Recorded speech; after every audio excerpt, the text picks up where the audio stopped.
बिस्मिल्लाहिर्रहमानिर्रहीम। Dear students, आज का हमारा जो टॉपिक है वो हमारे पास है कंट्रोल स्ट्रक्चर। यानी कि नेक्स्ट जितनी भी हमने चीजें जो है वो कंप्लीट की हैं, इसके बाद हम कंट्रोल स्ट्रक्चर की बात करने लगे हैं कि किस तरीके से हम सारी के सारी स्ट्रक्चर को जो है वो कंट्रोल कर सकते हैं। कंट्रोल स्ट्रक्चर की डिस्कशन हमारी है आज। कंट्रोल स्ट्रक्चर ये होती है कि जहां पर कंट्रोल हमारे पास हो जाए, यानी कि हम डिसाइड करें कि आगे प्रोग्राम चलेगा, आगे प्रोग्राम नहीं चलेगा। हम डिसाइड करें कि अगर ये कंडीशन ट्रू होगी तो प्रोग्राम आगे मूव करेगा, अगर ये कंडीशन फॉल्स होगी तो प्रोग्राम टर्मिनेट कर देगा। इसी तरीके से हम डिसाइड करेंगे कि ये जो प्रोग्राम चलना है ये कितनी दफा चलना है, ये 1 to 100 टाइम चलना है, ये 1 to 10 टाइम चलना है, ये 5 to 100 टाइम चलना है, ये 5 to 5 मिलियन टाइम चलना है। ये अगर कंट्रोल हम कंडीशंस के जरिए से अप्लाई करें तो उसको हम बोलते हैं कंट्रोल स्ट्रक्चर। यानी कि ये कंट्रोल स्ट्रक्चर का ये मीनिंग है। तो सबसे पहले हमारे पास जो है इन programming we often need to control the flow of our program based on different conditions or repeat certain actions multiple times। या तो हम कंडीशन लगाएंगे या हम ऐसी कंडीशन लगाएंगे ताकि मल्टीपल टाइम जनरेट हो सके, कोई भी चीज मल्टी टाइम जो है वो जनरेट हो सके। तो यहां पर कंट्रोल स्ट्रक्चर की दो मेन टाइप्स हैं। सबसे पहले हमारे पास है जी decision making and second one is looping. ठीक है जी, सबसे पहला हमारे पास डिसीजन मेकिंग है जहां पर हम इफ एल्स स्ट्रक्चर पढ़ेंगे, और दूसरा हमारे पास लूपिंग है जहां पर हम for loop, while loop, do while loop वगैरह जो है वो हम डिस्कस करेंगे। आज का जो हमारा टॉपिक है वो डिसीजन मेकिंग का है, यानी कि कंट्रोल स्ट्रक्चर की पहली टाइप के ऊपर है डिसीजन मेकिंग। डिसीजन मेकिंग के अंदर क्या होता है? Decision making in programming allows the program to choose the different action based on conditions. यानी कि हम कोई कंडीशन लगाएंगे और कंडीशन की बुनियाद के ऊपर हम देखेंगे कि प्रोग्राम आगे फ्लो करेगा या नहीं कर फ्लो करेगा। तो इस सिलसिले के अंदर Python provides the variety of condition statement to implement the decision making. Python हमें मुख्तलिफ किस्म की कंडीशन देता है ताकि हम उसका डिसीजन कर सकें। सबसे पहले हमारे पास है 4 तरह की होती है। ये नंबर 1 इफ स्टेटमेंट, ये पहली है। Second if else statement. Third one is if else if statement, यानी कि उसको हम कहेंगे इफ एलिफ स्टेटमेंट। ठीक है जी, उससे पहले भी एक short hand if else statement होती है और उसके बाद इफ एल्स इफ स्टेटमेंट होती है, या इसके बाद जो है वो हम नेस्टेड इफ की भी बात करेंगे।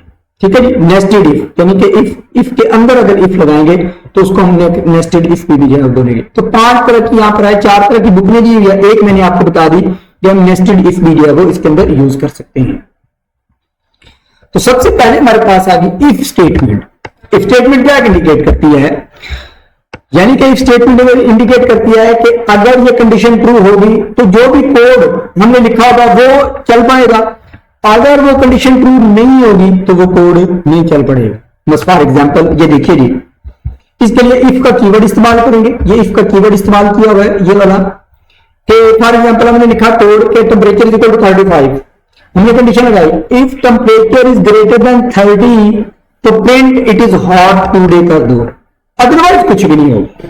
इसके अंदर क्या होगा कि सिर्फ कंडीशन ट्रू होने के ऊपर कोड होगा, अदरवाइज कुछ भी नहीं होगा। ठीक है जी, फॉर एग्जांपल यहां पर मार्क्स 35 है, ठीक है जी स्टूडेंट के, तो if marks is greater than 30 हमने कंडीशन लगा दी प्रिंट स्टूडेंट इज पास।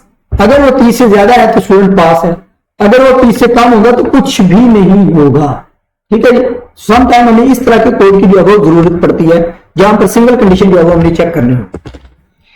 दूसरा इफ एल्स के अंदर, यानी कि इफ के अंदर था सिर्फ एक कंडीशन, एल्स के अंदर ये होगा, इफ एल्स के अंदर ये होगा कि अगर ये कंडीशन ट्रू है तो ये चला दो, अगर ये कंडीशन ट्रू नहीं है तो दूसरी स्टेटमेंट चला दो। फॉर एग्जांपल जिस तरीके से हमारे पास 35 अगर किसी बच्चे के मार्क्स में है वो 29 थे तो वो मतलब कि कंडीशन ट्रू नहीं हुई, तो क्योंकि ग्रेटर देन 30 की कंडीशन थी, तो कंडीशन ट्रू नहीं हुई, तो अब हम दूसरी स्टेटमेंट प्रिंट करवा देंगे एल्स के अंदर कि स्टूडेंट इज फेल। ठीक है जी, इसका कोड जो है वो हमारे पास इस तरह होगा, या ये एग्जांपल देखें, temperature is equal to 15, if temperature is greater than 30 it is hot today, else यानी कि अगर ये 30 से ग्रेटर नहीं है, क्योंकि वो 15 है, जो कि 30 से ग्रेटर नहीं है, तो एल्स वाली स्टेटमेंट चलेगी, it is not hot today. ठीक है जी, तो यहां पर ये याद रखना है कि अकेला जो इफ होता है वो सिर्फ एक कंडीशन को चेक करता है और उसकी स्टेटमेंट चलाता है, जबकि इफ एल्स वाला अगर कंडीशन ट्रू नहीं हुआ है तो फिर वो दूसरी स्टेटमेंट एल्स की स्टेटमेंट जो है वो ऑटोमेटिकली जो है वो चला देगा। तीसरी हमारे पास इसके अंदर होती है short hand if else statement. Short hand if statement क्या आती है? Python also allows a shorthand if else statement that can be written in the single line, जो कि हम सिंगल लाइन में लिख सकते हैं। Syntax of the shorthand if else statement action, यानी कि जो हमने एक्शन लेना है if true if condition, मतलब कि वो कंडीशन हम लिखेंगे, else action if false, यानी कि देखें temperature is equal to 15, m is equal to it's hot today if temperature is greater than 30, else it is not hot today, print m, यानी कि m की प्रिंटिंग करो भाई। तो कह रहा है कि m की प्रिंटिंग करें, यानी कि m की प्रिंटिंग किस बुनियाद पर करें? m की प्रिंटिंग किस बुनियाद पर करें कि टेम्परेचर की वो वैल्यू देखेगा, इट इज हॉट टुडे, अगर कंडीशन जो है वो टेम्परेचर जो है वो 30 से ग्रेटर होगा, अगर वो नहीं होगा तो वो ये वाली प्रिंट कर देगा। यानी कि शॉर्टकट टाइप एल्स का, ठीक है, जो हमने ऊपर पढ़ कर आए उसके शॉर्टकट लिखने का ये एक तरीकेकार है। ठीक है, जस्ट एक तरीकेकार है। तो दोनों सेम ही है, तो आप दोनों से जो है वो इसको लिख सकते हैं। एक दो दफा ट्राई करेंगे तो हमें ये चीज जो है वो क्लियर हो जाएगी। फिर हमारे पास आ जाती है इफ एल्स इफ स्टेटमेंट। ये तो इंपॉर्टेंट अब यहां से स्टार्ट होगी, तो यानी कि दो कंडीशन, ये कंडीशन ज्यादा हो गई है, इफ एल्स इफ चला गया। यहां पर फॉर एग्जांपल अगर हमने, मैं एक मिसाल देता हूं कि अगर हमने 3 नंबर का ग्रेटर नंबर चेक करना है, 3 नंबर हमें दिए गए यूजर की तरफ से और उनमें से हमें चेक करना है सबसे ग्रेटर कौन सा है, तो फिर हमें वहां पर क्या इस्तेमाल करना पड़ेगा? इफ एल्स इफ इस्तेमाल करना पड़ेगा। कैसे?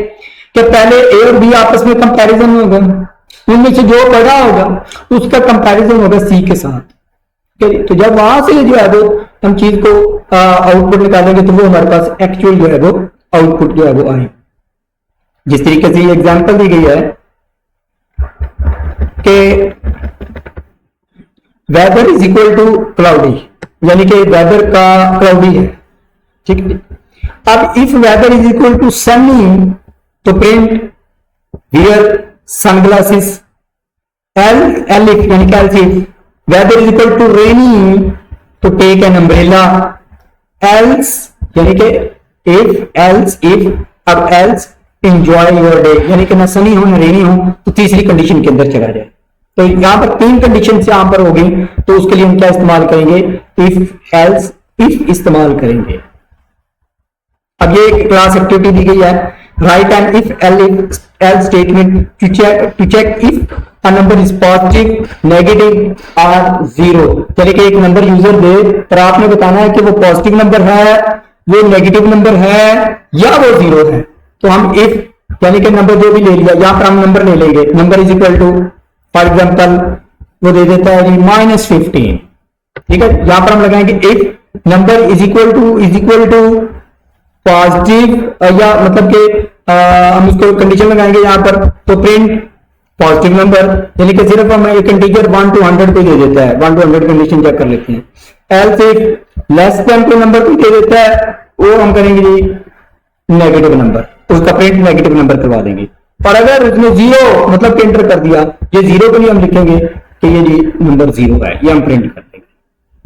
तो ये जो है वो एल्स इफ हो गया।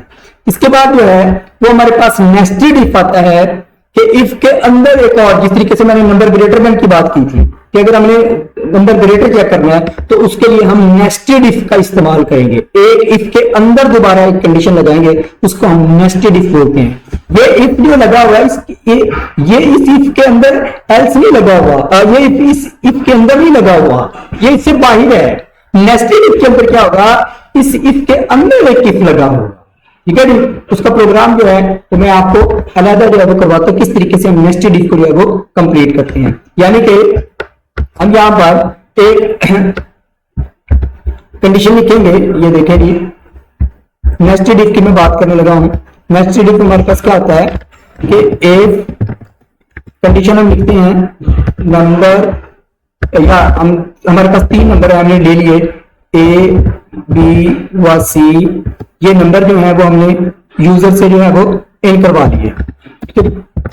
यूजर एंटर द नंबर, ठीक है ना, यूजर ने एंटर कर दिए। अब हम इनका क्या वो कंपैरिजन करेंगे, यानी कि पहली कंडीशन क्या लगाएंगे, if A is greater than B. अगर ए बी से ग्रेटर है तो फिर कंपैरिजन चेक होगा ए का सी के साथ, यानी कि हम यहां पर ये इसके अंदर जा रहे हैं, इस इफ के अंदर जा रहे हैं, तो ये मैं यहां पर लिखा, ये मैं इसकी स्टेटमेंट बनाने लगा हूं।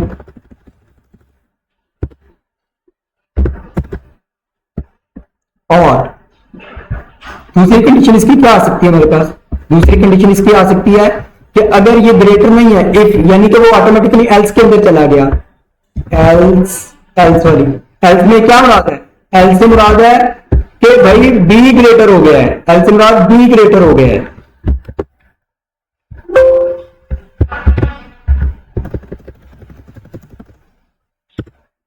यानी कि यहां पर हम एल्स के अंदर चेक करेंगे बी ग्रेटर और इफ के अंदर चेक करेंगे ए ग्रेटर। अगर ए बी से ग्रेटर हो गया है तो अब यहां पर हम कंडीशन लगाएंगे if A is greater than C, यानी कि ए अगर सी से ग्रेटर है तो फिर क्या प्रिंट कर दो, फिर हमारे पास प्रिंटिंग हो जाएगी प्रिंट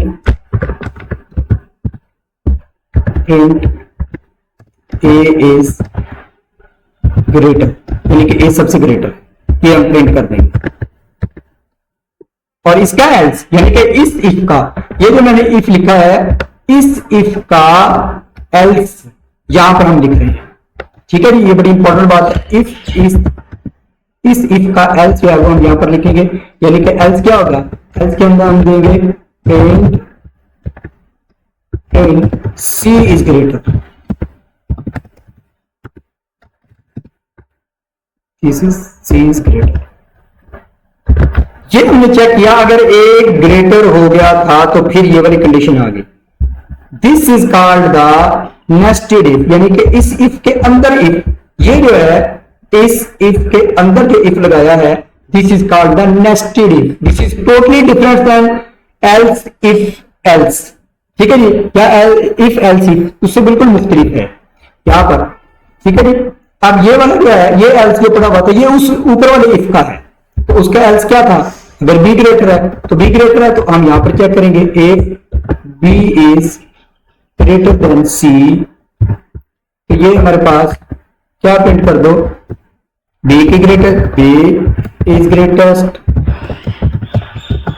ठीक है जी। और इसका एल्स यानी कि इस इफ का एल्स क्या होगा, C is greatest, C is greatest, ठीक है। तो यहां पर ये नेस्टेड इफ का मैंने प्रोग्राम जो है वो आपको बताया कि किस तरीके से हम नेस्टेड इफ का जो है वो प्रोग्राम जो है वो किस तरीके से कर सकते हैं। तो this is very important in this point of view. शुक्रिया।